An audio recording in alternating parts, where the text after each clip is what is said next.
Her daughter-in-law slapped her hand away from her own serving spoon. Elaine Morton, retired nurse and widow, didn't flinch.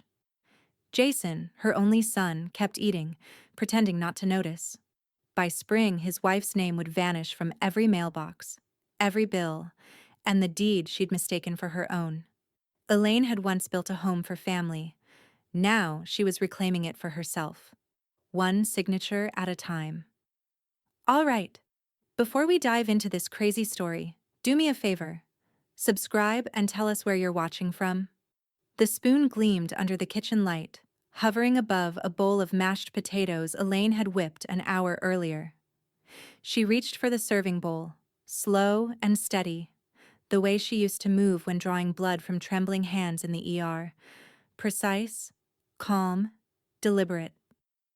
Her son and his wife sat across from her, plates half full. The air thick with the buttery scent of roast chicken and something unspoken. Kim's manicured hand shot out fast and firm.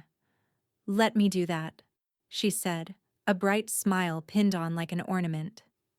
Then, quieter but sharp enough to cut. "You don't belong in this kitchen?"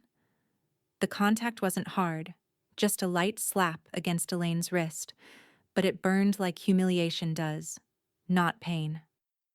The serving spoon clattered against the rim of the bowl. Jason looked down at his plate, jaw tightening once before going slack again, the way it always did when things turned uncomfortable. Elaine froze for half a second too long. Then she smiled, polite and fragile, like the edges of a porcelain cup that's been glued back together. "Of course," she said softly. "You're right." Kim beamed, missing the tremor in Elaine's hand as she folded her napkin. The young woman moved around the kitchen with a confidence that wasn't earned, humming as she wiped the counter Elaine had scrubbed earlier that morning. Jason chewed silently. The clock on the wall ticked past 6, and the sound felt louder than it should have. Dinner continued in brittle silence. Kim asked Jason about the yard project, never once looking at Elaine. The older woman nodded where politeness required it, kept her voice even, and pretended she didn't notice the small ways Kim took up all the space. The way she set the salt shaker closer to Jason's side, the way she reached across Elaine to move the gravy boat, for convenience. By dessert, the air felt too tight to breathe. Elaine excused herself early, claiming she had to check on something in the garage. Jason murmured something that might have been good night, but it was hard to tell beneath Kim's cheerful, "We'll clean up. Don't worry about a thing." Elaine's hands didn't stop shaking until she was in her car. The house lights glowed behind her like an aquarium she'd been shut out of. Her reflection in the windshield looked foreign, older, smaller somehow. She rubbed her wrist where Kim's hand had landed. The spot still tingled. She could hear her late husband's voice in her memory, steady and kind. "Don't let anyone take your dignity, Lainey, not in your own home." She swallowed hard. "Too late, Richard," she whispered. Her phone buzzed, startling her. The screen lit up with a name that always meant safety. Fran Davis. Elaine hesitated before answering. "Hey, Fran." "You sound off," Fran said immediately. The background clatter suggested she was in her kitchen, probably making tea the way she always did. Too strong, with a slice of lemon. "Everything okay over there?" Elaine stared at the dark outline of her house. "Oh, you know, just family dinner." "Family dinner?" Fran's tone sharpened. "That bad, huh?" Elaine gave a small, humorless laugh. "Let's just say I was reminded whose house it is." "Yours," Fran said flatly. "Last time I checked, that's your name on the deed." The truth of it hit like a jolt. Simple, undeniable. Her name, her house, her silence. Elaine didn't answer. Instead, she watched the frost begin to creep along the edge of her windshield. It was early March, the kind of cold that carried through to your bones. She thought about going back inside, about facing that kitchen again, but something in her chest resisted. Fran sighed through the line. You want me to come by tomorrow? We can have coffee, talk it out. Maybe, Elaine said quietly. Not tonight. She ended the call, sat in the stillness, and let the silence wrap around her like a heavy blanket. Through the window, she could see Kim moving in the kitchen, her silhouette framed in the warm light, laughing at something Jason said. They looked comfortable. At home. Elaine gripped the steering wheel until her knuckles whitened. Something deep inside her, something long dormant, stirred, a pulse of resolve, steady and unfamiliar. She turned the key in the ignition but didn't drive away. Instead, she whispered to the empty car, I won't forget this. Outside, the wind picked up, shaking the bare branches against the siding. Inside, behind those walls, laughter echoed faintly. Elaine watched until the lights flicked off. Then finally, she smiled. Not the polite one, the real one, quiet and dangerous. The morning light spilled across the hallway, soft and gray, the kind that made every surface look a little tired. Elaine stood by the narrow file cabinet wedged between the coat closet and the laundry room, her robe cinched tight at the waist. The house was quiet. Jason had already gone to work, and Kim's car was gone from the driveway. For once, there was no sound of cupboard doors slamming or a Bluetooth speaker humming some pop playlist. She slid open the top drawer. The familiar scent of old paper drifted up, faintly metallic, like dust and ink. Inside were decades of order, tax records, insurance forms, warranties, all labeled in her neat handwriting. But today, she went straight for the thick brown envelope marked, House Paid Off. Her fingers brushed the edges before she pulled it free.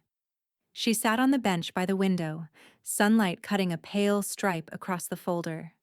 With careful hands, she opened it. There it was, the deed. Her name, Elaine Ems Morton, centered in firm black ink. No cosigner, no shared rights, just her. The title company's embossed seal still raised under her thumb. She remembered that day 5 years ago when she'd written the final check to the bank and walked out of the branch lighter than air. She'd called Richard's grave on the drive home, talked to him out loud, thanking him for teaching her to handle money, for leaving her enough to finish strong. And now, in her own kitchen, someone had dared to tell her she didn't belong. Her jaw tightened. She let her gaze travel across the framed family photo on the opposite wall. Jason and Kim, arms linked, smiling at a picnic 3 summers ago, the year they'd first moved in. Just until we get on our feet, Jason had said, his voice hopeful, tired. They'd sold their rental after Kim's job went remote, saving for their forever home. Elaine hadn't hesitated. Of course they could stay. It had seemed like the right thing then. 4 years later, their boxes were still in her attic, their names on every delivery label. The furnace clicked on, its hum filling the stillness. She placed the deed flat on her lap and smoothed it with her palm. The paper was cool, sturdy, real. There was no arguing with ink and legal print. Her phone buzzed on the table beside her. Fran Davis again. Elaine answered. Morning. You sound better, Fran said, voice brisk as ever. Get any sleep? Some. Fran's voice softened. You thinking about last night? Elaine hesitated, then said, I was thinking about ownership. Ownership? Elaine held the deed up to the light, the seal catching the sun. I'm looking at the house papers. My house papers. Fran let out a low whistle. Good. Sometimes people need reminding who's holding the keys. Elaine smiled faintly. Funny thing, though. I never reminded myself until now. Then let me do it for you, Fran said. That woman's walking around bold on borrowed space. Don't you forget that. The words landed like small stones, steadying, real. Elaine folded the deed back into its envelope but didn't return it to the drawer. Instead, she tucked it into her purse, right beside her checkbook. For the first time in weeks, her shoulders loosened. She walked through the living room slowly, tracing her fingertips along the furniture she'd bought after Richard died. The cherrywood table, the blue sofa, the framed print above the mantel. Each piece chosen, paid for, kept. At the dining table, a stray napkin sat folded neatly on the placemat. Kim's handwriting scrawled across it. "Pick up oat milk." Elaine stared at it for a long moment before crumpling it in her hand. Her gaze drifted toward the kitchen doorway. The memory of that slap, light, dismissive, unforgettable, flashed again. But this time it didn't sting. It clarified. The humiliation was giving way to something else. Awareness. The refrigerator hummed. The wind pressed against the siding. Elaine whispered into the quiet. Borrowed space doesn't last forever. She turned toward the window, where the driveway shimmered with melting frost. Kim's SUV was pulling in, tires crunching against the gravel. Elaine didn't move, didn't hide the envelope still clutched in her hand. She watched as Kim stepped out, sunglasses on, phone pressed to her ear, already talking too loudly. Elaine's heart didn't race this time. She simply stood still, the deed's weight grounding her. From outside, Kim's laughter drifted through the glass, sharp, careless. Elaine glanced down at the envelope once more, her thumb tracing her name like a signature of intent. Then she whispered, low enough that only the empty house could hear. "Let's see how bold she feels when the paper speaks." The smell of lemon cleaner lingered in the air, sharp and artificial. Elaine stood at the edge of her own kitchen, watching Kim swirl around the table with her phone in hand and a clipboard tucked under one arm. "Easter brunch is going to be gorgeous this year," Kim was saying to someone on speaker. "We'll do a pastel theme, linen napkins, tulips, maybe that honey-glazed ham from Hy-Vee if I can get Jason to pick it up early. Oh, and we'll need folding chairs, 6 at least." Elaine's hands tightened around the coffee mug she hadn't yet brought to her lips. "We," Kim had said. "Always we." Across the counter, the pastel table runner Kim had ordered online was already laid out, over the same wood grain Elaine and Richard had picked together 30 years ago. Jason hovered nearby, holding a notepad like a reluctant assistant. "Maybe we should check with Mom before—" Kim cut him off with a chirp. "Oh, she doesn't mind. She likes things festive." Then, catching Elaine's gaze, she added with that perfect smile, "Right, Elaine." Elaine met her eyes. "Festive is fine." Her voice was calm even. She took a slow sip of coffee, letting the heat center her. "Just let me know what you need from me." Kim laughed lightly. "Oh, nothing at all. You just relax. We've got this." "We've got this." The phrase landed like a paper cut, small but stinging. When Kim's phone rang again, she answered mid-stride, voice rising as she launched into details about centerpieces. Jason mouthed a quick sorry before disappearing into the garage. Elaine set her mug down, wiped the counter once, and pulled a small notebook from the drawer by the stove, the same one she used for grocery lists and reminders. Only this time, she opened it to a fresh page and wrote a name. Deanna Blair, Realtor. She remembered the ad in the paper. Clean, simple, with a headshot of a woman who looked direct but kind. Quiet power, Fran had called her when she'd mentioned her. She doesn't waste words. Elaine flipped to the back of her notebook, where she kept phone numbers that mattered. She dialed. Deanna Blair speaking. "Hi, this is Elaine Morton. I have a home here in Cedar Rapids I'd like you to take a look at. Privately." A pause. "Privately?" "Yes," Elaine said, her tone steady. "I'm not ready for my co-occupants to know. I just want an assessment." Deanna's voice warmed a touch. "I can be there Thursday morning. That work for you?" "Perfect." When Thursday came, Kim was gone early for her spa appointment. "Self-care day," she'd announced as she swept out the door in her white coat and oversized sunglasses. Jason had already left for work. The house, for the first time all week, felt like it exhaled. At exactly 10 o'clock, a silver sedan pulled into the driveway. Deanna stepped out, tall, neatly dressed, clipboard in hand. Her handshake was firm. "Beautiful place," she said softly, eyes scanning the front garden. "Split levels are moving fast right now." "Let's hope," Elaine replied. They walked through the rooms together, Deanna noting details as they went: natural light, updated fixtures, hardwood floors still in good shape. Elaine followed silently, her hands clasped in front of her, feeling like both host and stranger. "This living room alone will photograph beautifully," Deanna murmured, snapping a few discreet pictures. Elaine nodded, eyes flicking toward the staircase. "They've made themselves at home, as you can see." Deanna glanced toward the family photos, Kim and Jason smiling in matching holiday sweaters, and said nothing. She didn't need to. They moved through the kitchen last. The pastel runner was still there, a vase of fake tulips dead center. Deanna tilted her head. "Mind if I move that for a shot?" "Please do," Elaine said, watching as the vase was set aside. The table looked clearer instantly. 45 minutes later, Deanna snapped her folder shut. "You'll get offers immediately in this market," she said, "especially cash ones. I can list discreetly if that's what you want." "That's exactly what I want." Deanna studied her for a moment. "This isn't just about selling a house, is it?" Elaine smiled faintly. "It's about reclaiming one." They shook hands again at the door. Deanna's grip lingered just long enough to feel like a promise.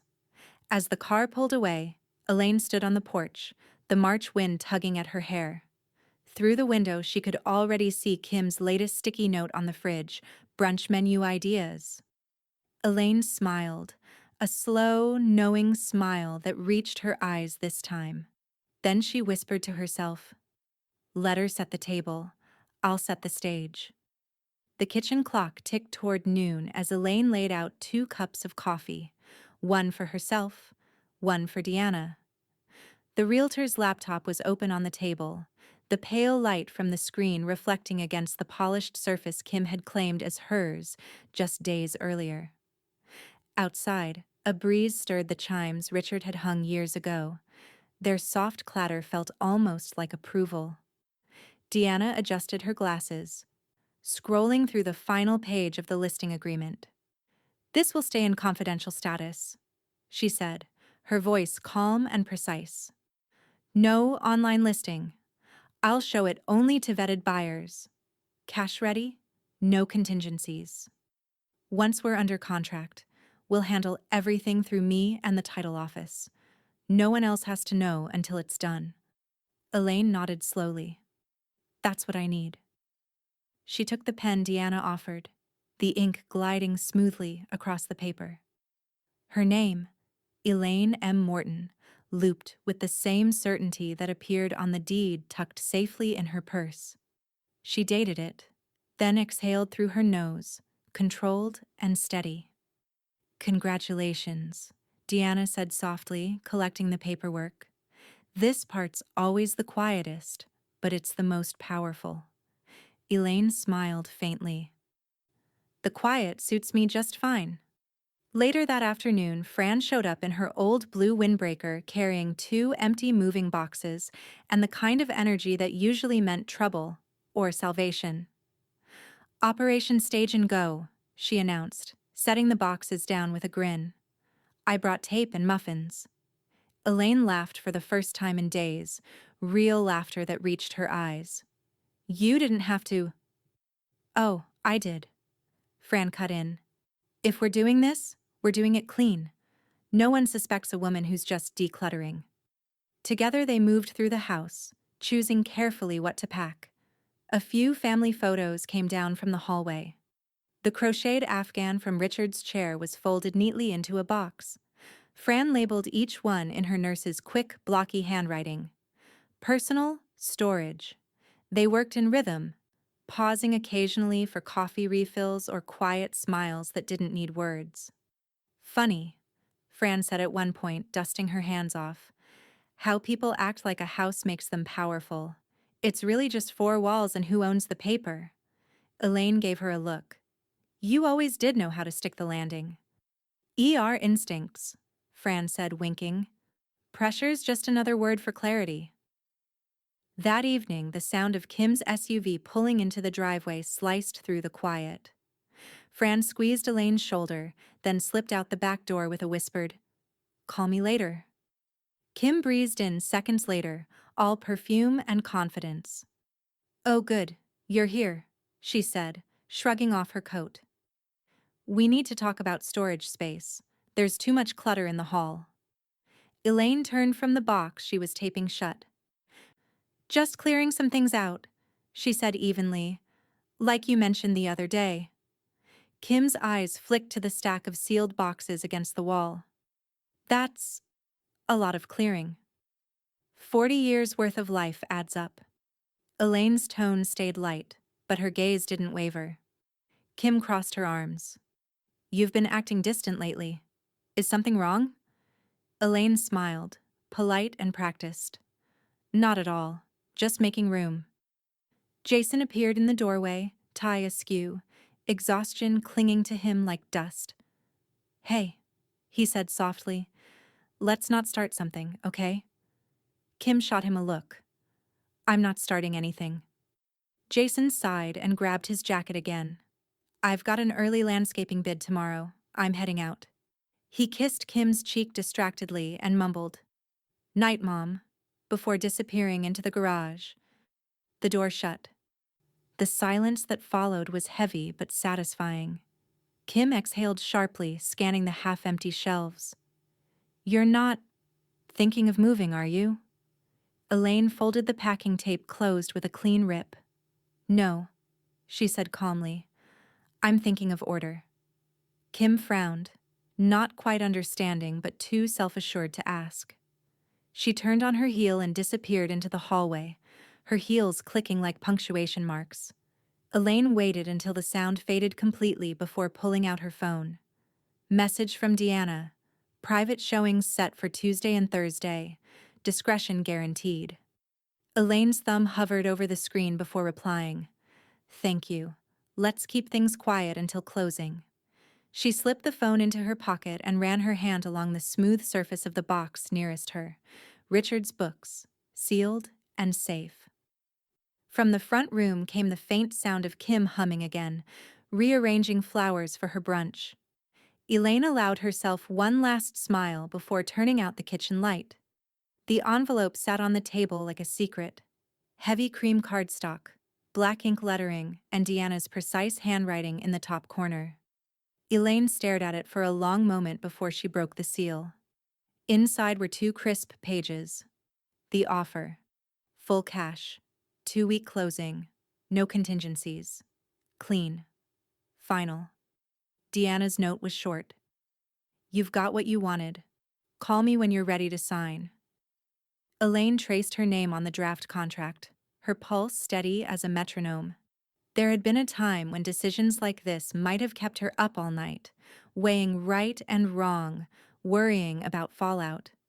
But that part of her, patient, deferential, endlessly forgiving, had retired the same day Kim told her she didn't belong. She picked up the phone and dialed. "Deanna, it's Elaine. Let's proceed." The next morning, the downtown title office smelled faintly of copier toner and coffee. The waiting area was lined with cheerful landscape paintings that looked like they'd been bought in bulk. A soft jazz instrumental drifted from somewhere unseen. Todd Kruger met her at the front desk, tall and composed, his handshake firm but not performative. "Ms. Morton, pleasure to meet you. Deanna filled me in. Congratulations on the offer." "Thank you," she said, slipping into the chair across from him. "I'd like to keep the closing as private as possible." Todd opened a sleek leather folder. "Understood. With a confidential closing. Your co-occupants won't be notified until we file the deed transfer. By then, the sale will already be recorded. Irreversible." Elaine's lips curved. "That sounds perfect?" As Todd walked her through each document, she felt a calm she hadn't known in years. The scratch of the pen across paper was almost meditative. Sign, date, initial. Each stroke was a quiet undoing of every slight, every insult, every stolen ounce of space. When it was finished, Todd gathered the papers neatly. "Congratulations, Mrs. Morton. You've sold your home." Her home. The words echoed differently this time. No ache, no regret. Just liberation. As she rose, Todd added, "I'll handle all notifications through official channels. They don't need to be informed until closing day." Elaine met his gaze. "I appreciate your discretion." He smiled. "You'd be surprised how often that word comes up around here." The late afternoon sun slanted through the kitchen blinds when she got back home. Kim was already there, music playing low, humming as she wiped down the counters. Her counters, as she liked to say. The scent of lemon cleaner filled the air again. "Hey, Elaine," Kim called over her shoulder, cheerful but distracted. "Do you know where I put the good serving dish? The one with the blue rim?" Elaine set her purse on the table, her expression unreadable. "Check the top cabinet." Kim didn't notice the faint ink smudge on Elaine's fingers, or the faint tremor in her smile. As Kim climbed onto a stool to reach the shelf, Elaine walked past her, slow, deliberate. She paused only for a moment, looking around the kitchen. Every corner of it glowed under the afternoon light. Every corner of it was now sold. She stepped out onto the porch, the air brisk, her lungs filling with the kind of satisfaction that didn't need words. Her phone buzzed. Fran. "Paper trail complete?" Elaine's lips lifted. She set her coffee on the railing, scrolled through her photo roll, and opened the image she'd taken in Todd's office. Her signature at the bottom of the sale contract, bold and certain. She attached it and typed, "Done." A few seconds later, Fran's reply appeared. "You move quieter than a shadow. Proud of you, Laney." Elaine leaned against the porch post, watching the neighborhood she'd lived in for 40 years. The maple trees were budding early. Across the street, kids chalked rainbows on the sidewalk, their laughter cutting through the faint hum of traffic. Inside, Kim's humming continued, cheerful and oblivious. Elaine turned her phone camera toward the house, just for a second, and snapped a photo of the front door, light spilling out through the glass panel. She texted it to Fran with 3 words. She has no idea. Then she looked back at her house, at the windows glowing against the falling dusk, and whispered with quiet conviction, "Neither of them ever saw me coming." The morning was cool and windless, the kind that made sound carry farther. Elaine stood on the porch with her phone pressed to her ear, her voice calm and measured. "Yes," she said. "That's right. Full relocation package. Packing, hauling, storage. Friday morning pickup." She paused to listen. "Yes, that'll be perfect. Thank you." She hung up, watching a pair of robins tug at a worm in the yard. The scene felt oddly fitting, one tugging while the other didn't realize it was already losing its grip. Inside, the kitchen clattered to life. Kim was unloading the dishwasher, her bracelets jingling like warning bells. Jason's boots thudded across the tile as he carried a stack of boxes from the garage, boxes Elaine had already earmarked for the movers. "Hey, Mom," Jason asked, pausing near the pantry. "You seen that gray storage bin? The one with the Christmas lights?" Elaine turned from the window, her expression soft, steady. "I sent it out to storage," she said. "Spring cleaning." He frowned. "Storage? Where?" "Don't worry," she said, smiling faintly. "It's all organized. You'll have plenty of space soon." Jason studied her, something uncertain flickering across his face, then shook it off. "All right," he murmured, and disappeared back into the garage.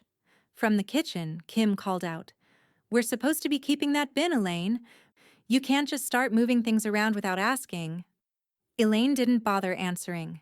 She reached into the drawer by the phone, pulled out her small leather notebook, and flipped to the latest entry. Friday noon. Deed transfer. Confidential closing. A tiny checkmark beside it made her heart lift. Her phone buzzed. A text from Deanna. Confirmed. Closing date. Friday at noon. Todd has everything in place. You'll receive the wire confirmation by evening. Elaine replied with a simple, perfect. She tucked the phone away, breathing deeply. The house felt lighter now, almost as if it knew. Later that afternoon, Fran arrived, carrying 2 travel mugs of coffee and a grin that belonged to a woman with too many secrets and not enough shame. "You look like someone who's already on vacation," Fran said, handing her a cup. Elaine chuckled. "Feels like it. I've been rearranging closets all morning." Fran followed her into the living room, lowering her voice. "Deanna called me. Told me the paperwork's airtight. Todd's a machine. Once that clock hits noon on Friday, they're just tenants without a lease." Elaine sipped her coffee. "Poetic, isn't it?" Fran leaned against the counter, eyes gleaming. "You've already left, Lainey. They just don't know it yet." The words landed deep, spreading through her like quiet adrenaline. Elaine looked around the room, the sunlight stretching across the carpet, the muted clink of Kim's playlist humming from her phone on the counter. It all looked ordinary, but the edges had shifted. The control Kim had so carefully cultivated, the unspoken hierarchy of who belonged where, it was slipping, one invisible inch at a time. Fran opened a drawer, found a half-burned candle, and smirked. "She's still using these lavender ones? Smells like a cheap yoga retreat." Elaine laughed softly. "She bought a case of them. Said the scent creates serenity." "Serenity, my foot." Fran dropped the candle back in the drawer. "I'll feel serene when that moving truck rolls up." By sunset, the air turned amber. Jason was outside, tinkering with something under the hood of his truck, and Kim was wiping down the counters for the 3rd time, humming off-key. Elaine moved quietly through the hall, collecting small things that mattered: Richard's fountain pen, her mother's wedding photo, a pair of porcelain birds from the living room shelf. She wrapped each one carefully, tucking them into a small box marked personal. Her phone buzzed again. Todd Kruger. "Mrs. Morton," he said when she answered, his tone efficient but kind. "Everything's set for Friday. Funds are cleared, documents are ready. I'll deliver formal notice to the occupants after the deed transfer is complete." "Good," Elaine said softly. "That's exactly what I wanted." When she hung up, she caught her reflection in the hallway mirror. The woman staring back at her wasn't trembling anymore. Her eyes were calm, her mouth set, not in anger but in certainty. Kim's voice floated from the kitchen. "Elaine, where's the guest linens? I can't find them anywhere." Elaine stepped into the doorway. "Probably packed," she said simply. "Spring cleaning." Kim frowned. "You mean my guest linens?" Elaine tilted her head. "Funny, I always thought everything in this house was mine." The silence that followed stretched long and brittle. Then, without another word, Elaine turned and walked toward the stairs, her slippers soundless against the wood. That night, when the house was finally still, she texted Fran one last time before bed. "Everything's in motion. Movers at 8, closing at noon. They'll still be sleeping when I'm gone." Fran's reply came fast. "Poetic justice with a timetable. Love it." Elaine smiled in the glow of her phone, then set it on the nightstand. Outside, the wind pressed against the siding, whispering like approval. The church bells downtown were still ringing when Kim's laughter floated through the house. Elaine heard it faintly from her car parked halfway down the block, engine idling. Through the living room window, she could see pastel balloons bobbing behind the curtains and the gleam of silverware catching the morning light. Easter Sunday, the day Kim had been planning for weeks. Elaine's phone buzzed. "Fran, you ready? Deanna's already at the office." She took one last look at her house, the one she'd signed away, and whispered, "I'm more than ready." The drive downtown was quiet. Cedar Rapids looked dressed for spring. Kids in pressed shirts heading toward church, front lawns dotted with plastic eggs, neighbors waving with that Midwestern cheer that never quite reached their eyes. The world felt unchanged. Only Elaine knew it wasn't. At the title office, Deanna was already waiting in the lobby, all business in a cream blazer and black flats. Fran leaned against the reception desk, sipping coffee from a thermos, her grin steady as ever. Deanna greeted Elaine with that composed calm she always carried. "You're hours from freedom," she said simply. Elaine smiled. "Then let's not waste them." They sat together in the small conference room Todd had set aside. A vase of fake lilies sat on the counter, cheap and unnecessary. But Elaine didn't mind. The hum of the HVAC and the shuffle of papers sounded almost ceremonial. Todd entered with a folder under his arm and that reassuring precision of a man who'd done this 1,000 times. "Morning, ladies," he said, setting the file down. "Happy Easter." Fran smirked. "Best one she's had in years." Todd looked at Elaine, his tone softening. "Just a few final signatures, Mrs. Morton. The funds are already in transfer. Once this is filed, the property is officially under new ownership." Elaine took the pen he offered. The paper was warm from the copier. Her signature, firm and fluid, filled the final space. No hesitation, no tremor. When she handed the pen back, Todd smiled. "And that's it." Deanna clasped Elaine's hand. "You did it." "I just took back what was mine," Elaine said. Fran lifted her thermos like a toast. "To the cleanest revenge I've ever seen executed before breakfast." They laughed, quietly but freely, the sound small and sharp in the sterile room. Afterward, they walked to the cafe next door. Elaine sat by the window, a slice of lemon pie untouched before her. Her phone buzzed again, an alert from Kim's social feed. "Easter brunch 2025. Home is where the heart, Star family first." The photo was perfectly staged, a table overflowing with glazed ham, pastries, tulips, and pastel china. Kim stood at the head of the table, hand on Jason's shoulder, her smile wide and possessive. Deanna leaned over Elaine's shoulder. "Is that your kitchen?" "Not for long," Elaine said. Fran chuckled, pulling out her reading glasses. "Zoom in. She used your crystal punch bowl, didn't she?" Elaine did. There it was, the same bowl Richard had given her on their 10th anniversary. The one Kim had once called dated. "Oh, she did," Elaine murmured. Fran sipped her coffee. "Good. Let her enjoy the view while it's still hers in her head." Elaine's thumb hovered over the video link in the post. "Live now. Easter at the Mortons." She clicked. The live stream filled the small screen. Kim bustling between dishes, Jason standing awkwardly at the end of the table. He lifted a glass, his face slightly flushed. "To new beginnings," he said, voice uncertain, glancing at Kim. "And to making this house our home for years to come." Kim's laughter followed, bright and oblivious.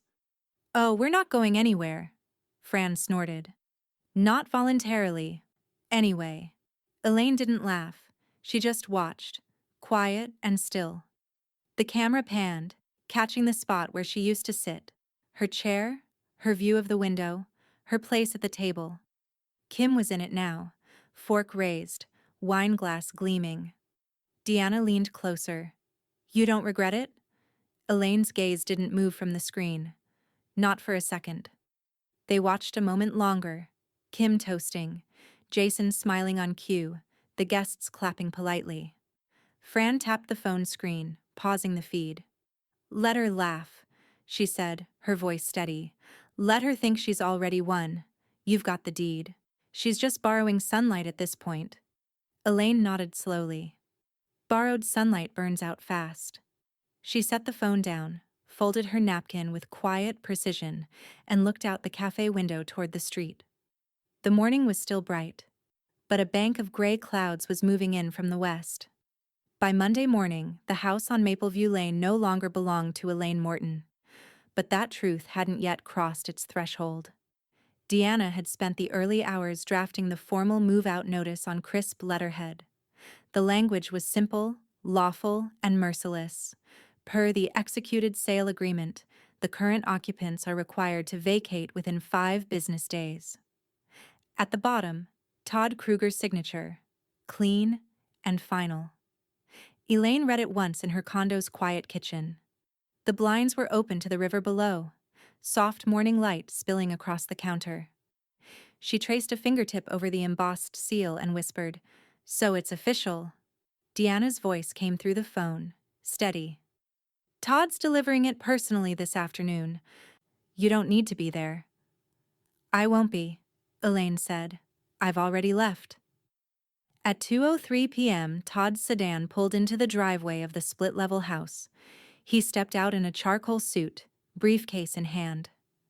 From across the street, Fran watched from her car, a tall glass of iced tea resting on the dashboard. The neighborhood was quiet except for a lawnmower humming 2 doors down. The house looked the same as always, flower pots arranged neatly on the porch, Kim's spring wreath on the door, a welcome mat that Elaine herself had bought years ago. Todd climbed the steps and rang the bell twice. Inside, a burst of laughter was followed by Kim's voice. "Coming." When the door swung open, she appeared in her workout leggings and a pale pink sweater, a phone still in her hand. "Oh, hi. Can I help you?" "Mrs. Morton?" Todd asked evenly. "Kimberly Morton?" "Yes." Her tone was wary now. He held out the envelope. "Legal notice from the Lynn County Title Office. You'll need to review this immediately." Her hand froze midair. What is this about?" Before he could answer, Jason appeared behind her, wiping his hands on a rag. His face drained the second he saw the official seal on the envelope. Todd said, "Per transaction record, this property changed ownership as of Friday, April 18th. Formal notice of sale and vacancy instructions are enclosed." The words seemed to hang in the air like smoke. Kim's expression snapped from confusion to disbelief. "I'm sorry, what did you just say?" "Ownership transfer," Todd repeated calmly, "effective immediately." Jason's mouth parted, but no sound came out. Kim ripped open the envelope, eyes darting across the first lines. Then came the scream. Raw, piercing, the kind that sent birds scattering from the maple tree out front. "This is insane!" she shouted. "You can't just show up here with paperwork. This is our home." Todd didn't flinch. "All documentation has been executed and recorded. You may contact your counsel if you like verification." "My mother-in-law did this, didn't she?" Kim's voice cracked. "This is her little revenge stunt, isn't it? Where is she?" Jason reached for her arm, but she pulled away, still shaking. From his briefcase, Todd produced a second sheet, a copy of the recorded deed. He held it out, the ink still crisp. "The new owner's name is listed here. You'll need to vacate by Friday at 5. Kim's eyes filled with fury and disbelief. "This is fraud." Jason swallowed hard. "Kim, let me see that." He scanned the document, reading every line as if willing the words to change. When he reached the signature, Elaine M. Morton, seller, his face crumpled. Kim turned toward the yard, shouting to no one. "She's out of her mind. We'll fight this. She can't just—" Todd interrupted, polite but unyielding. "All filings are valid. You can call the office if you have further questions." Then, with a nod, he turned and walked back to his car, leaving them standing in the doorway. The envelope clutched in Kim's trembling hands. Jason staring at the driveway like a man realizing he'd missed every warning sign. Across the street, Fran watched from behind her sunglasses. The ice in her glass had melted down to slivers. She lifted the drink, gave a small salute, and muttered, "Here's to borrowed space running out." Her phone buzzed on the dashboard. A message from Elaine popped up. Did he deliver it? Fran smiled, thumbs tapping. He sure did. The banshee screamed like she got evicted by God himself. A moment passed before Elaine replied. Good. I didn't come out. I didn't have to. Fran chuckled, leaning back in her seat as Kim's voice carried faintly across the street. Angry, desperate, disbelieving. Inside the house, Jason stood motionless, the letter limp in his hand. Kim paced, ranting about lawyers and rights and betrayal. The sunlight on the window flickered as clouds rolled in, darkening the rooms. For the first time in years, the house didn't feel like it belonged to anyone at all. By Tuesday morning, the story had gone public, though not in any newspaper. Kim made sure of that. Elaine woke to her phone buzzing with alerts. She ignored the first few, then finally opened one out of morbid curiosity. Facebook post, Kimberly Morton. We were blindsided by betrayal. Imagine letting your family move into your home, only for them to sell it out from under you. No warning, no compassion, just cruelty. Elder abuse. Justice for us. The photo attached was a filtered selfie of Kim, tears artfully smudged, Jason blurry in the background looking like he wanted to be anywhere else. Elaine stared at the post, unreadable. Hundreds of comments already cluttered the thread. Sympathetic emojis, neighborhood gossip, people clucking their tongues about greedy boomers. She scrolled once more, then tapped block. The screen went dark. Peaceful again. Her coffee brewed in the corner. The steady drip was comforting, a rhythm she could rely on. She sat at the small kitchen island of her new condo, the morning sunlight sliding over the river. The sound of geese drifted through the window, distant and serene. Her phone buzzed again. This time, a message from Jason. Jason, can we talk? Elaine stared at the words for a long moment. There was no punctuation, no edge, just quiet exhaustion. She opened her Files app, found the PDF Todd had sent that morning. Final move-out instructions, buyer possession agreement. She attached it to the reply box, typed one line. Elaine, all you need to know is inside. Then she pressed send. At the title office downtown, Todd was less poetic. He handled the inevitable with professional precision. When Kim's email arrived, subject line, legal action pending, he didn't even blink. He opened her furious message, scanned through the all-caps outrage, "You will hear from our attorney," and replied with a single PDF attachment. Certified deed and title transfer, recorded 4/18, 12:07 p.m. His email was one line long, all filings complete and time-stamped, transaction legally closed. He copied Deanna and Elaine on the message. Minutes later, Deanna replied to both. Handled perfectly, Todd. Thank you. Elaine didn't reply. She didn't have to. Back at the condo, she moved quietly through her living room, packing the last few boxes from the storage service's second delivery. She labeled each one in her neat, looping handwriting. Kitchenware, fragile, books, den, linens, closet. The final box sat open in front of her on the table. She reached for a piece of masking tape and wrote, China, do not stack. As she pressed the tape into place, her phone buzzed again. This time, it was a call from Fran. You've seen the circus online, right? Fran's voice crackled through the speaker. She's posting like she's auditioning for a soap opera. I saw? Elaine said, her tone even. She can scream into her void, I'm not listening. That's my girl, Fran said proudly. You're not in her world anymore. I know, Elaine said quietly, gazing at the half-empty room.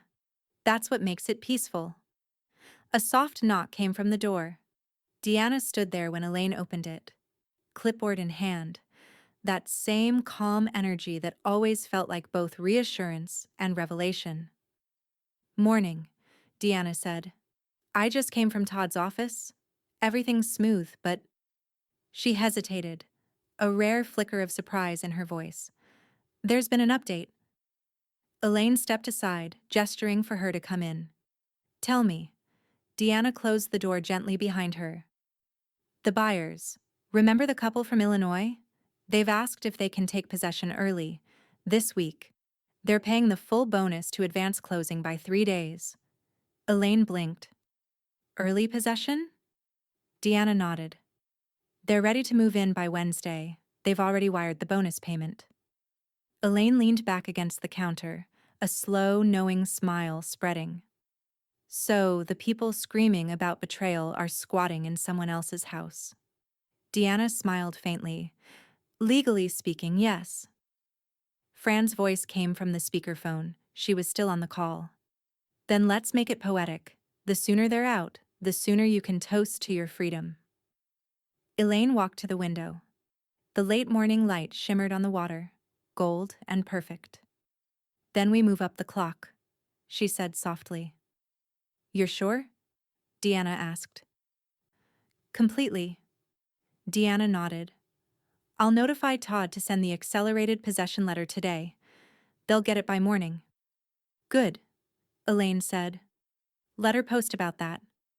The call came before sunrise, when the river outside Elaine's condo still looked like polished steel. Deanna's voice was crisp but lighter than usual. "The buyers accepted your early possession agreement. Funds cleared overnight, bonus included." Elaine didn't even smile. She just nodded, though no one could see her. "Then it's done." "Completely," Deanna said. "Todd will send the notice within the hour."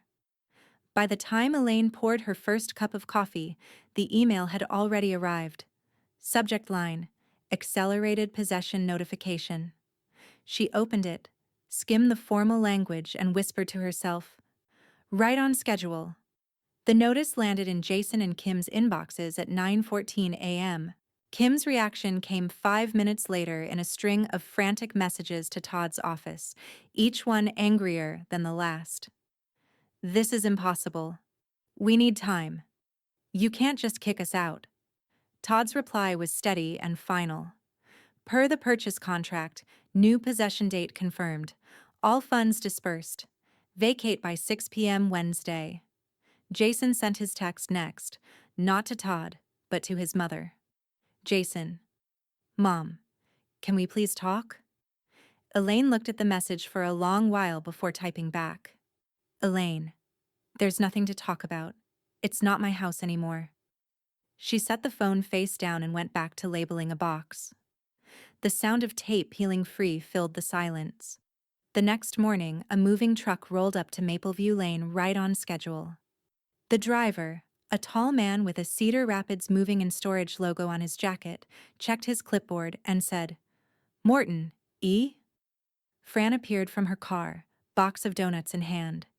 "That's her, but she's not here. She's the organized one. I'm the muscle." The driver grinned. "We've seen it all, ma'am." They made quick work of it. Richard's old recliner, a few sealed boxes labeled Storage Unit 7, and the remaining pieces of Elaine's furniture that she'd left behind for staging.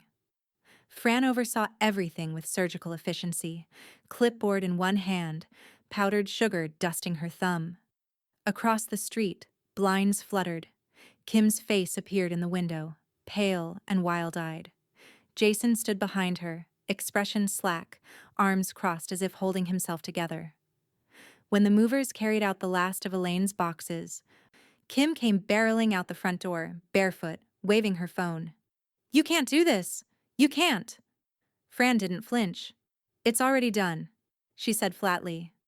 Kim spun toward the moving truck, voice cracking. "That's our stuff." The driver barely looked up. "All this was tagged under Ms. Morton's storage contract. You'll want to talk to the title office if there's confusion." Jason stepped onto the porch, rubbing a hand over his face.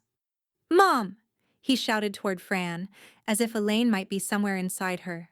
"Please, just give us a few more days." Fran took a slow sip from her coffee and shook her head. "She's not here, Jason."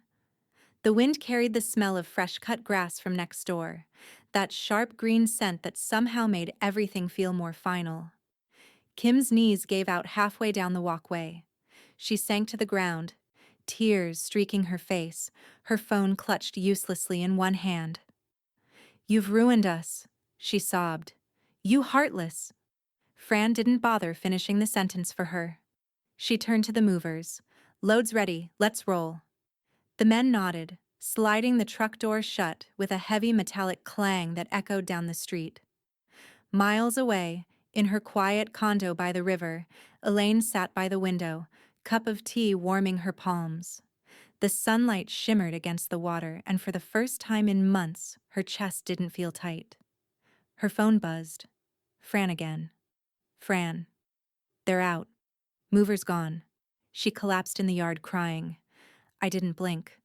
Elaine exhaled softly. "Thank you," she typed back, "for being my eyes when I didn't need to see." A moment later, Fran replied, "You did good, Lainey. You took back your peace." Elaine set the phone down, staring at the horizon where the water met the sky. "Peace," she murmured. "I like the sound of that." The river shimmered, calm and endless, carrying everything that used to hurt far downstream. The condo smelled faintly of new paint and river air, a blend that reminded Elaine of beginning again. She stood in the middle of the living room, surrounded by half-unpacked boxes, sunlight glinting off the water beyond the glass doors. The river below moved with slow, confident rhythm, as if it, too, had nothing left to prove. Every surface gleamed, quiet and empty. Her name was on every piece of paper, every key, every line of the title, paid in full. That phrase had weight she could feel in her bones. She opened one of the smaller boxes and unwrapped her teacup rack, a delicate wooden frame Richard had built decades ago, its edges smoothed from years of wiping. One by one, she hung her cups, mismatched and memory-worn. The white one with the chip from their first apartment, the blue one she'd used every morning during nursing school, the floral cup her mother had loved. They clinked softly as she arranged them, and the sound filled the empty space like applause from ghosts who approved. She poured herself tea, steady hands, no shaking. Steam curled in the sunlight. When she sat down by the window, the view seemed to open wider than it really was. Boats sliding by in the distance, gulls cutting slow arcs overhead. No voices interrupted her thoughts. No footsteps passed behind her. No humming that wasn't her own. It was the first silence she'd chosen in years. That afternoon, a knock sounded, sharp, familiar. Elaine opened the door to see Deanna standing there, her professional calm softened by a genuine smile.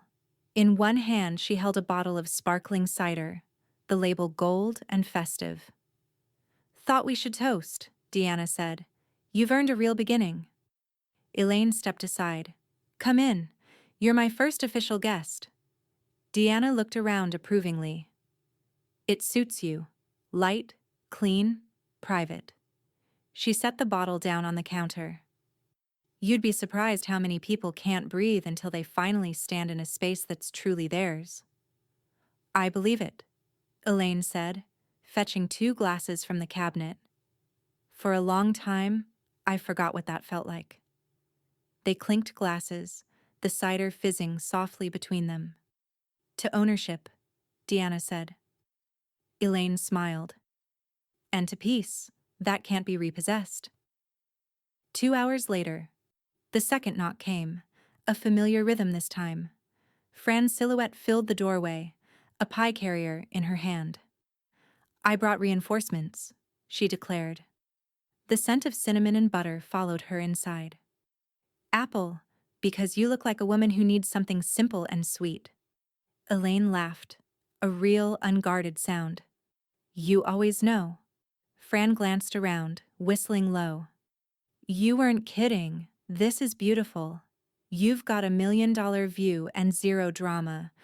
I'd trade half my pension for that." Elaine motioned toward the small dining table. "Sit. You're staying for tea." They sat together, 2 women who had seen too much and carried it anyway. The pie was warm, Flaky. Perfect. Fran dug in like she was auditioning for joy itself. Between bites, she looked at Elaine with something like pride. So what's next for you? You've got your freedom, your peace, and your view. What do you do now? Elaine looked out the window again, the late sunlight turning the water into gold threads. I breathe, she said. And maybe I make space for someone else who needs it. Fran raised a brow. Meaning? Elaine smiled. There's too much furniture in storage. I've decided to donate half of it to the women's shelter downtown. Some of those women are starting from scratch. Just like me. Seems fair to share a little clean slate. Fran reached over and squeezed her hand. You're better than most people deserve. Elaine's eyes softened. That's why I stopped letting them decide what I deserve. As dusk fell, the women said their goodbyes. The condo quieted again, warm and faintly scented with cinnamon and tea. Elaine stacked the empty pie plates in the sink and stood for a moment in the half-light, listening to the faint hum of the city beyond the river. For the first time, she didn't feel haunted by what she'd lost. She felt surrounded by what she'd reclaimed. She walked to her bedroom, and opened the curtains wide. The moonlight washed across the floor, silver and calm. Then she whispered, not to anyone, but to the room itself. This is mine, every inch of it. It started with a text from Fran at 7:42 a.m. Fran, you might want to sit before you open Facebook. Elaine frowned, still in her robe, cup of tea steaming on the table. She tapped the link Fran sent, and there it was. The next act in Kim's ongoing drama. GoFundMe title, Help Us Fight an Unjust Eviction, Elder Abuse and Fraud Victims. Kim's profile picture stared back at her, chin lifted, tears carefully unshed. The campaign description was long, emotional, and wildly false. We were betrayed by someone we trusted. After caring for my elderly mother-in-law and maintaining her home, she sold it behind our backs, leaving us without shelter. We're victims of elder exploitation and emotional cruelty. Any help is appreciated during this devastating time. Underneath, hundreds of donations blinked in green bars, $20, $50, $100, with comments like, praying for you and, what kind of monster does this? Elaine read every word with the detached calm of someone watching a play they'd already seen the ending to. Her phone buzzed again. This time, multiple texts in a row from old neighbors, old co-workers. Saw what your daughter-in-law posted? Is it true? Are you okay? I'm so sorry they're saying these things. Wish people would get the whole story. She muted every thread, set the phone down, and let out a quiet breath that wasn't quite a sigh. Then she called Todd. He answered on the first ring. I've already seen it. Of course you have, Elaine said dryly. It's defamatory. I've already drafted a cease and desist. It'll be sent to her by noon with a formal notice of potential legal damages. Elaine smiled faintly. I trust you, Todd. His tone softened. Don't let this rattle you. Public tantrums burn out fast when they meet paperwork. Good advice, she said. I'll pour myself another cup of tea and let you handle the cleanup. By mid-afternoon, the screenshots had reached her again, this time through Fran, who seemed to treat the entire spectacle like live theater. Fran called, voice full of mischief and outrage. She's doubled the goal amount. Now she's calling it a fight for justice and housing rights. You've apparently left her traumatized. Elaine chuckled softly. Traumatized people don't usually stage fundraisers with matching fonts. God, you're colder than hospital linoleum, Fran said, delighted. I love it. She's playing for sympathy. Elaine replied, her tone even. That's her last currency. Fran's voice hardened. You know what she's really playing for? Control. She can't stand that you walked away before she could throw you out. She's performing outrage because it's the only power she has left. Let her perform, Elaine said, standing to look out her window. The river gleamed gold under the afternoon sun, calm and endless. The audience always leaves when the show stops being believable. Fran laughed. You need to start writing speeches, not toasts. At 6:13 that evening, Elaine's phone lit up with an unknown number. She recognized it instantly. Jason. She didn't answer. Let it go to voicemail. She poured herself a fresh cup of chamomile tea, sat by the window, and pressed play. His voice was quieter than she remembered. Mom, it's bad. We can't stay at her parents' place much longer. She's breaking down, and I don't know what to do. We're desperate. I know you hate us right now, but can we just talk? Please? The message ended with silence, a few uneven breaths, and a soft click. Elaine stared at the screen for a moment, thumb hovering over save. Then she pressed delete. The device went silent again, and for a long while, so did she. Later, Fran called once more, her voice steady now, less amused, more resolute. You heard from him, didn't you? Elaine hesitated. Yes. Fran exhaled softly. They're not desperate, Laney. They're exposed. Big difference. Elaine looked out over the river, its reflection darkening to silver in the fading light. I know, she said quietly. And exposure burns worse than loss. Good, Fran said. Keep remembering that. The call ended. The night settled. Elaine stood, closing the blinds, her movements slow, deliberate. For a moment she imagined the sound of her son's voice carried away on the river's current, softened, dissolved, gone. She rinsed her teacup, dried it, and placed it back on the rack, its familiar clink echoing in the stillness of her new life. The attorney's office smelled faintly of old paper and lemon oil, the kind of scent that reminded Elaine of hospital hallways, clean, final, decisive. She sat across from a young estate lawyer named Grant Myers, his tie slightly crooked, his tone gentle but firm.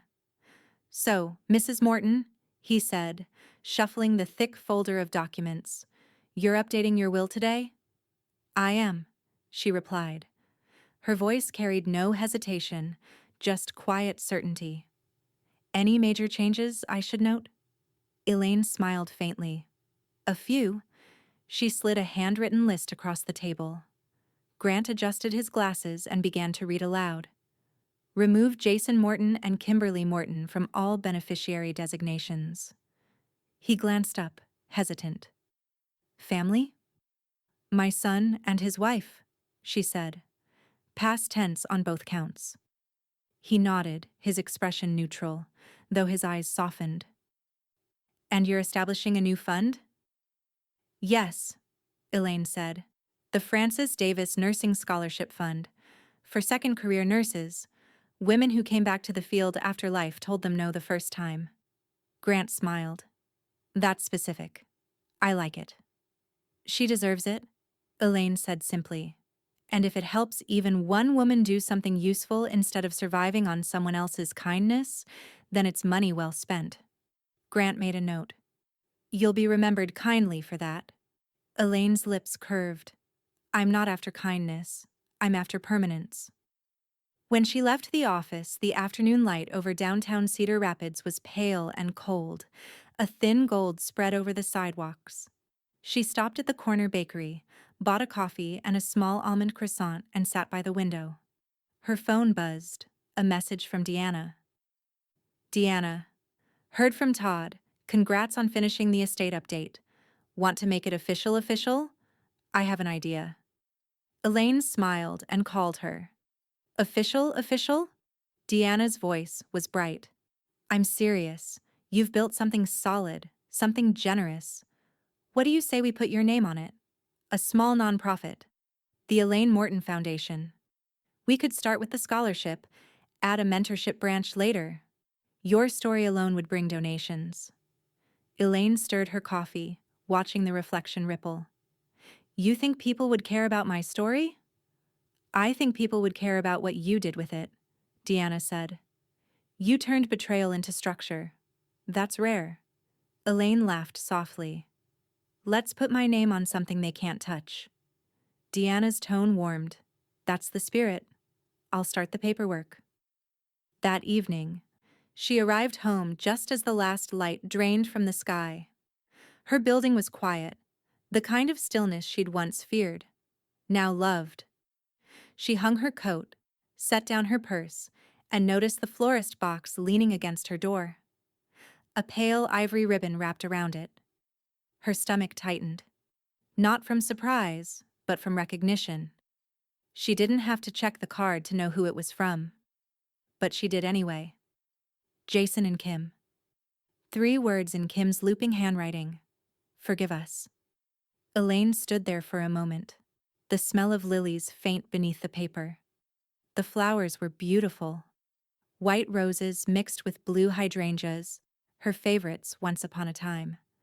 She could almost hear Kim saying, I googled apology bouquet. Her hand hovered over the ribbon. Then she pulled out her phone and texted Fran. Elaine. They sent flowers. Fran. Tell me you're not keeping them. Elaine. I have another idea.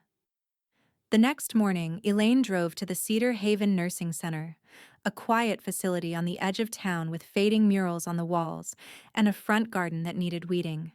Inside, the air carried that blend of antiseptic and lavender spray. A volunteer greeted her. Can I help you? Elaine smiled and held up the bouquet. A delivery, she said. From a family that forgot what care looks like. The volunteer blinked, uncertain how to respond. Elaine nodded toward the front desk. Could you give these to anyone who doesn't get visitors? Maybe someone who needs a reminder that they're remembered. The woman's face softened. Of course.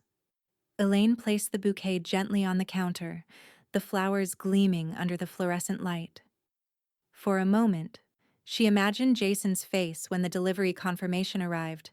The hope, the waiting, the sting of silence when nothing came back. She walked out slowly, the cold air biting her cheeks, and felt the quiet satisfaction of something closing with precision. Back in her car, she rolled down the window and let the wind whip through. The scent of lilies faded quickly into the breeze. Her phone buzzed again. A text from Fran. Fran. Did you drop them? Elaine. Delivered. To people who'll actually appreciate them, Fran replied instantly. You're something else, Lainey. You really are. Elaine smiled. No, she whispered, staring at the river as it glimmered in the distance. I'm just finally myself. She drove home, the sky deepening into twilight, the world around her quiet and clean. The smell of fresh coffee and lemon bars filled the condo, cutting through the soft hum of conversation. Elaine adjusted the small vase of tulips on the table and glanced toward the window. The river glowed under the evening sun, gold turning to blue. Her living room, once a box of quiet, now buzzed with laughter and the soft clink of mugs. Her first book club meeting. It had started as a passing suggestion from Fran. You've got space, Lainey. Fill it with something that doesn't drain you. And somehow, 2 weeks later, 8 women sat in her condo, shoes by the door, plates balanced on their knees. Fran stood near the kitchen island, sleeves rolled up, refilling glasses like she owned the place. All right, everyone, she said, lifting her mug. Before we dive into the book, a toast. The room quieted. Fran's eyes sparkled. To homes that feel like home, no matter how long it takes to find one. Elaine smiled, her throat tightening just slightly. The group raised their mugs, the clinking sound like wind chimes in harmony. To homes, they echoed. The conversation drifted easily from the novel to real life. Stories spilled like second glasses of wine, divorces, job changes, grown children who forgot to call. The kind of talk that could only happen between women who had earned their miles. A neighbor named Marianne, a retired teacher from 2 floors down, laughed softly. It's funny how the books we read end up reading us, isn't it? I thought I was just here for a story, not a therapy session. Another woman, Grace, nodded. Sometimes both are the same thing. Elaine sat quietly for a while, letting their words swirl around her like warmth from the oven. It was strange, being surrounded by people again, voices filling her home not with demands or complaints, but with comfort. Fran caught her eye from across the room and smiled knowingly. "You're thinking too much, Lainey." Elaine laughed under her breath. "Maybe for once, it's not about thinking. Maybe it's about letting the air in." The others turned toward her. "You mean starting fresh?" Marianne asked. Elaine hesitated. "Something like that." She placed her mug down, tracing the rim with her finger. "Sometimes you stay quiet in a house so long, you forget it's supposed to sound like you." The group went still. Fran nodded, letting the moment breathe. "Tell them, Lainey. Tell them what you told me." Elaine looked at her, a faint smile tugging at her lips. "You mean about selling it?" "About reclaiming it," Fran corrected gently. Elaine leaned back in her chair. "I owned a house for 40 years, she said, her voice soft but sure. "Raised a son there, buried a husband, held every birthday, every Thanksgiving. Then one day, I realized I was paying the mortgage on my own silence." The women listened, eyes steady. No pity, just recognition. "I didn't lose that house," Elaine continued. "I just finally stopped letting someone else live in it." A hush fell, the kind that feels like understanding. Then Grace, the quietest of the group, wiped a tear from her cheek. "That happened to me too," she said. "Not with a house, but with my own life. My daughter-in-law made me feel like a guest in it." Elaine met her eyes. "And what did you do?" Grace swallowed hard, her voice trembling. "I left. But I didn't have the courage to make it mine again. Not until now." Elaine smiled, the kind that came from deep inside. "You've already started," she said gently. Fran raised her glass again, softer this time. "To women who stop apologizing for taking up space." The group murmured their agreement. Someone laughed through tears. Outside, the sky deepened to navy. The city lights shimmered on the river like fallen stars. For the first time in her life, Elaine didn't feel like she was watching through glass. She was inside her own story. The laughter, the pie crumbs, the warmth. They weren't temporary. They were hers. As the last guest left, Elaine stood at the door, the hum of conversation still echoing in the hall. Fran lingered behind, carrying a tray of empty cups. "Well," Fran said, grinning, "looks like your place just graduated from condo to home." Elaine exhaled, her voice quiet. "I didn't think I'd ever host again." Fran winked. "That's the thing about reclaiming your life, Lainey. It keeps surprising you." They hugged, brief and real. When Fran left, Elaine turned off the lights one by one until only the glow from the river remained. She stood by the window, arms folded, eyes tracing the soft lights rippling on the water. The wind coming off the river carried that early spring coolness that always felt like a clean page. Elaine stepped out onto her porch with a small cardboard box tucked under her arm. The sun had just started to rise, washing the water in faint streaks of rose gold. Inside the box was a new wind chime, handmade glass pieces that shimmered faintly in the light, colors shifting between pearl and pale blue. She hooked it onto the metal bracket just outside the door. It swayed once, before settling into a slow, deliberate rhythm. The first sound that came from it was soft, almost shy, like the house exhaling. She smiled, hands resting on the railing. "There," she whispered. "Now you sound like home." Inside, her laptop chimed with a reminder. Address change, final confirmation. Elaine went inside, sat at her kitchen table, and opened her browser. One by one, she deleted her old address from every account: utilities, credit cards, medical portals, even the grocery delivery service that still thought she lived on Mapleview Lane.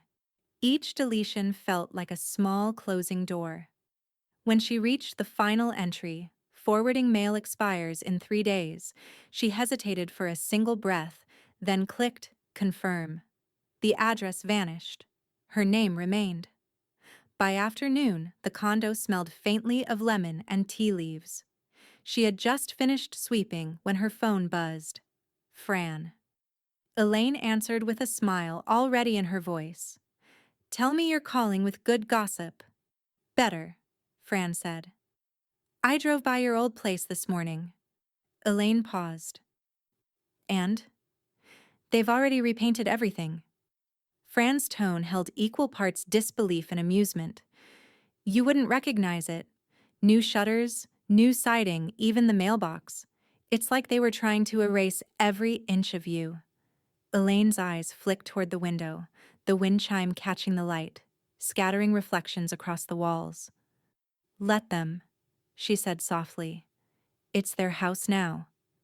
You don't even want to know what color?" "No," Elaine said simply. "I don't care." Fran chuckled. "You've come a long way from the woman who alphabetized her spice rack." Elaine smiled faintly. "I still do that. Some habits stay useful." "Fair enough," Fran said. "Just checking you're still human." "Barely," Elaine teased, "but content." Fran's tone warmed. "Good. You deserve boring days and quiet nights, Lainey. The kind that don't need fixing." "Boring sounds wonderful," Elaine said, "and quiet's finally earned." As evening settled, Elaine brewed tea, Earl Grey with a slice of lemon, her favorite. The kettle hissed softly, and the faint clinking of her teacup echoed through the room. Her phone buzzed again, this time with a news alert she didn't mean to see. She almost ignored it, but curiosity won. A brief article from the local paper. Nothing dramatic. Just a small note about former residents filing for temporary housing support. Jason and Kim. The photo attached was taken outside Kim's parents' home. Jason's expression was tight, his hands shoved deep in his pockets. Kim stood beside him, eyes swollen but chin raised, her smile brittle. Elaine studied the image for a long moment, expression unreadable. Then she reached for her phone and scrolled through her contacts until she found Fran. "They moved in with her parents," Fran said before Elaine could even ask. "Word travels fast in small towns." "Awkward?" Elaine asked lightly. "Painfully," Fran replied. "Her mother never liked Jason, and apparently he's already sleeping in the basement. Karma came early this year." Elaine's laugh was soft, almost kind. "I told Richard once that every house finds its balance eventually." "And?" "It did," she said simply. The sky outside darkened to indigo. The wind chimes sang gently in the cooling air, the sound weaving through the open kitchen window. Elaine poured her tea and leaned against the counter, watching the reflections dance on the glass. For the first time in decades, there was no need to wait for anything. No apologies, no recognition, no repair. Her home was still, her life uncluttered. Every sound inside these walls was hers alone.